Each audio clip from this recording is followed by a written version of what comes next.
सब वैष्णवों को जय श्री कृष्ण, जय सिया राम, जय श्रीमन नारायण, जय जय श्री राधे। ठाकुर जी की बड़ी कृपा है। वृंदावन में रह के प्रिया प्रियतम को प्राप्त करने वालों के नियम क्या हैं? बोले सबसे पहला भ्रातः तिष्ठ टले टले विटपिनाम ग्रामेषु भिक्षामठ। होटल में भोजन मत करो, बाहर मत खाओ। तो कहां खाओ? बोले किसी ब्रजवासी के यहां से मांग करके पालो। इसको कहते हैं भिक्षा मांग करके ले लो, मधुकरी मांग लो। अच्छा, ये बात बोल करके एक बार मैंने अपने पैर पे कुल्हाड़ी मार ली थी। क्यों? मेरे घर पे ही 100 बालक पहुंच गए और मैं था नहीं। माता जी से मैया भिक्षा दो, गोदेव कहते हैं कथा में, ब्रजवासी के घर से मांग के खाना। हमारी माता जी बोले अरे ये 200 बालक आ गए, कहां से बना के दूं इतना सारो?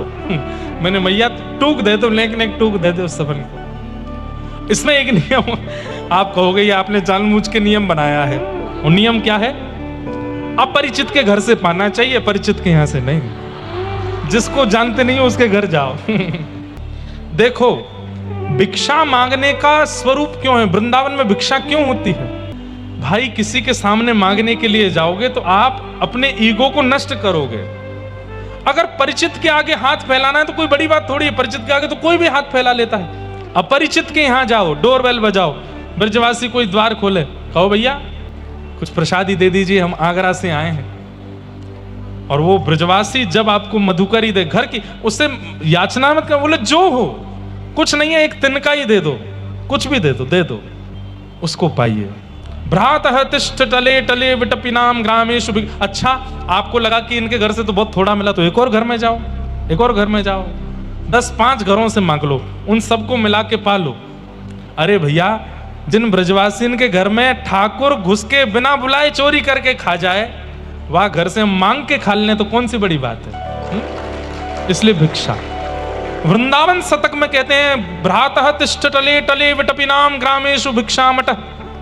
आज भी वृंदावन में ऐसे बड़े बड़े आश्रम हैं जहां पर भंडारे चलते हैं, लेकिन वहां के स्वयं महाराज जी वहां का भोजन नहीं करते, उनके लिए किसी ब्रजवासी के घर से भिक्षा आती है। भ्रातः तिष्ठ टले टले विटपिनाम ग्रामेषु भिक्षामठः स्वच्छंदम पिबयामुनम जलमलम चीराणि कंथाम कुरु। अब यहां आज्ञा तो दी गई है कि यमुना जी का जल पियो, पर यमुना जल इतना पवित्र तो है नहीं, तो क्या करें? वो भी ब्रजवासियों के घर से मांग के पी लो। और चीराणि कंथाम कुरु। वृंदावन में बहुत ज्यादा टिप टॉप बन के मत घूमो। वृंदावन में कैसे घूमो? वैसे आज्ञा तो ऐसी कि चीर पहन करके घूमो, लेकिन चीर पहन के मत घूमना। पर बहुत ज्यादा सज धज के मत रहो वृंदावन में। वृंदावन में सजवे को अधिकार राधा रमण जी को है, वृंदावन में सजवे को अधिकार बिहारी जी को है, वृंदावन में सजवे को अधिकार राधा वल्लभ जी को है। लेकिन इतनो श्रृंगार ठाकुर जी ने नहीं किया जितनो श्रृंगार करके दर्शनार्थी खड़ो है। ये कोई बात थोड़ी। चीराणि कंथाम कुरु। और फिर सबसे बड़ा विष क्या है? बोले सम्मान। अगर कोई ब्रजवासियों के अरे भैया तुम तो बहुत जोर के आदमी हो, तो यूं समझियो कि तुम्हारा भजन नष्ट हो गया। ब्रजवासी से सम्मान मत करवाओ।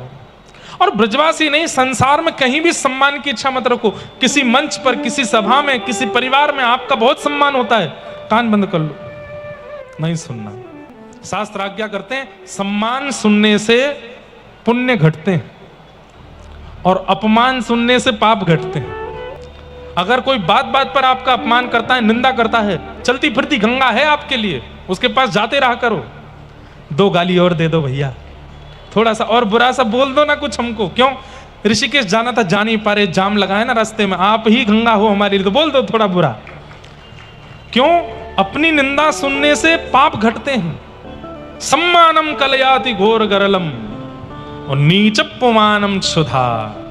अगर कोई आपको गलत बोल दे, निंदा कर दे, आप पे आरोप लगा दे, आक्षेप लगा दे, तो समझ जाओ कि बस ठाकुर जी बचा रहे हैं, ठाकुर जी हमको संभाल रहे हैं। श्री किशोरी जी और ठाकुर जी को अपना सखा मान लो, लेकिन वृंदावन छोड़ के कभी मत जाओ। ये बात मैंने क्यों बताई? सम्मान की भूख जिसको बहुत ज्यादा होती है, अपमान भी उसी का ही होता है। सम्मान की इच्छा मत रखो, दीन बनो, सरल बनो, बहुत दैन्य रखो।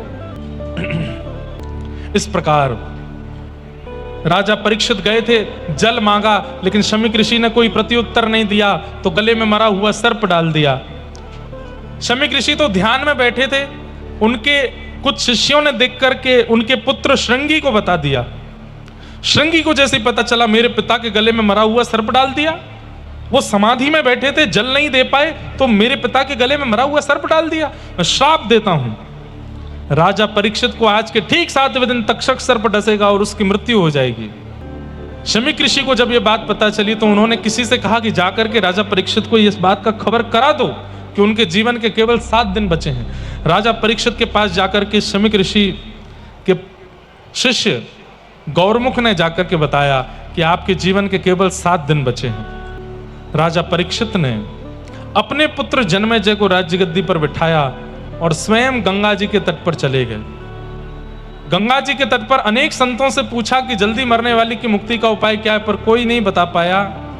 तब वहां श्री सुखदेव जी का आगमन हुआ। सब लोग इधर देखो, ध्यान से सुनो, हाथ जोड़ करके प्रणाम करो। श्री सुखदेव जी महाराज, हाँ, बोलो श्री सुखदेव जी महाराज की। सुखदेव जी सभा में आए और परीक्षित के सन्मुख बैठ गए।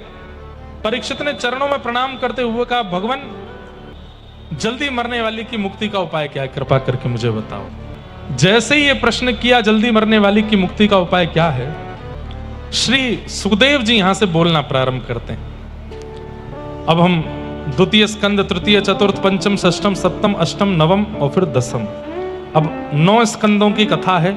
जल्दी जल्दी स्पर्श करते हुए नंदोत्सव की तरफ चलेंगे। बिल्कुल ध्यान से सब लोग बैठ जाइए, अपना स्थान जमा के बैठे रहना, उठ के जाना नहीं, और खूब आनंद से नंदोत्सव मनाएंगे। कथा प्रसंगों को स्पर्श करते हुए हम चलें। सुखदेव जी कहते हैं, हे राजन, तुमने जो प्रश्न किया है वो सबके लिए किया है तो बहुत अच्छा है, लेकिन अकेले अपने लिए किया है तो अच्छा नहीं है। बोले क्यों? बोले जल्दी मरने वाले की मुक्ति का उपाय क्या है, ये सबके लिए तो अच्छा प्रश्न है भाई, कब किसके प्राण निकल जाए वो उपाय कर लेगा, लेकिन तुम कौन हो?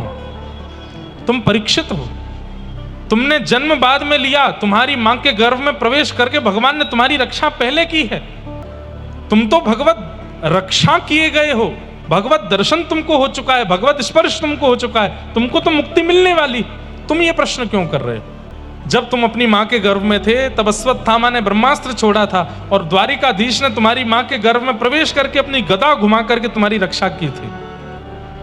तुम्हें तो पहले ही मुक्ति मिल जाएगी क्योंकि तुम जीवन मुक्त हो, ठाकुर जी का अनुभव तुमको हो चुका है। तुम ये प्रश्न कर रहे हो कि जल्दी मरने वाली के मुक्ति का उपाय क्या है, तो तुम्हारे लिए उचित नहीं है, तो मैं क्या पूछूं फिर? बोले मुक्ति का मतलब है मृत्यु के बाद भगवान का दर्शन।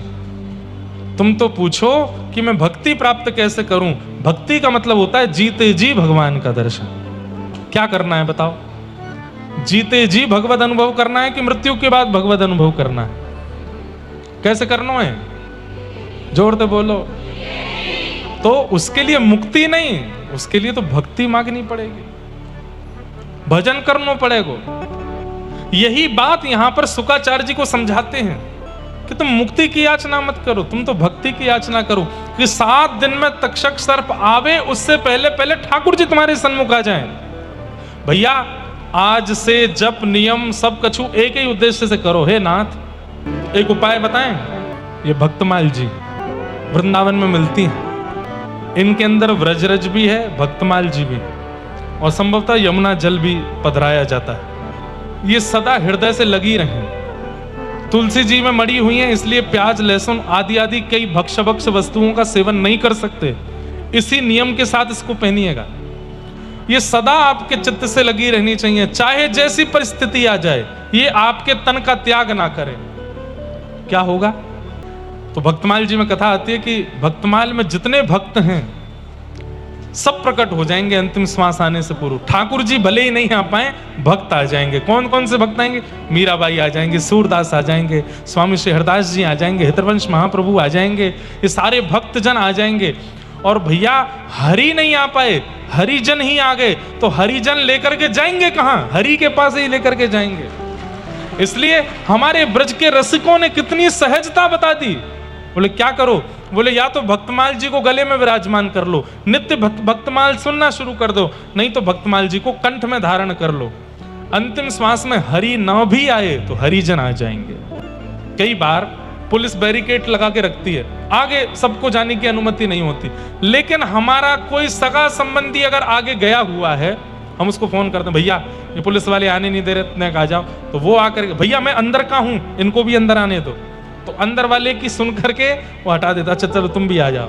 तो ऐसे ही जो ठाकुर जी के चरणों में पहुंच चुके हैं, उन सब भक्तन की माला को गले में पहन लो, ताकि अंतिम श्वास आवे तो यमराज बैरिकेड तो लगाएगा, लेकिन वे भक्तजन आके कहेंगे नहीं ये हमारा है, या को भीतर भेजो, सोई हरि चरणार बिंद मिल जाएंगे। लेकिन इसका मतलब ये नहीं है कि छूट मिल गई इसको पहनने के बाद, आप तो चाहे जो करो, तान दुपट्टा हरिजन आवेंगे बचा पे।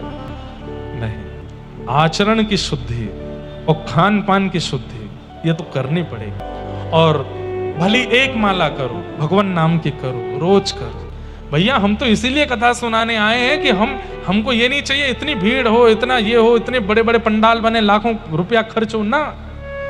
इतनी देर में जो लोग यहाँ आए हैं वो जीवन का उद्देश्य समझ जाएं कि हम इसलिए संसार में आए, हमें भगवत चरणारविंद प्राप्त करने। हमारी कथा से बस ये समझ में आ जाए, हम इसलिए कथा सुनाते हैं। इसलिए समझ जाओ, आचरण व्यवहार विचार शुद्ध करके भक्तमाल जी गले में पहनो। अरे आगरा से नेक ही दूर है, अब तो वृंदावन से गोवर्धन पहुंचने में जितना समय लगता है उतना आगरा से गोवर्धन क्यों, जाम इतना रहता है, बगल में ही। हर महीने गिरिराज जी चले जाओ। लग रही आश करूं ब्रजवास, तलहटी गोवर्धन। पुरुषोत्तम मास पूरा हो उससे पहले पहले वृंदावन की परिक्रमा, गिरिराज जी की परिक्रमा कर यही हो, कहीं और जावे की जरूरत ना है। राधा रमन जी, राधा वल्लभ जी, राधा दामोदर जी, बिहारी जी, सबके दर्शन कर यही हो।